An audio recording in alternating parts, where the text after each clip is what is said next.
Hello everyone. तो आज बात करने वाले खेसारी लाल यादव जी का एक बहुत ही बेहतरीन गर्मी स्पेशल सॉन्ग के बारे में, जिसका पोस्टर आ चुका है और फुल टीजर का रिलीज डेट भी आ चुका है। और इस गाने को लिखे हैं अखिलेश कश्यप जी और इसमें म्यूजिक दिए हैं आर्या शर्मा जी। और इस गाने को गाए हैं खेसारी लाल यादव जी, जो कि आपको स्क्रीन के ऊपर दिखाई दे रहा है। जिस सॉन्ग का टाइटल रखा गया है हाय रे गरमिया, जिसका टाइटल है हाय रे गरमिया। और वीडियो में आपको देखेंगे खेसारी लाल यादव जी। इसमें कोई हीरोइन का मेंशन नहीं किया गया है, फिट में कोई नहीं है, सिर्फ खेसारी लाल यादव जी है। तो वीडियो में आपको सिर्फ खेसारी लाल यादव जी दिखेंगे।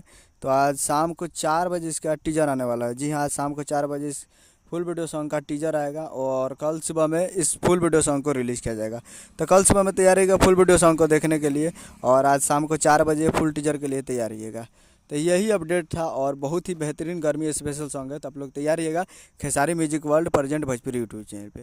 तो उम्मीद कर रहा हूँ कि वीडियो अच्छा लगा, चैनल को सब्सक्राइब करके बेल आइकन पर ताकि से खेसारी लाल यादव जी के लेटेस्ट मिलाते रहे। वीडियो अच्छा लगा वीडियो को एक लाइक कीजिए, चैनल को सब्सक्राइब कीजिए। मिलते हैं अगले वीडियो में, तब तक के लिए जय हिंद जय भोजपुरी।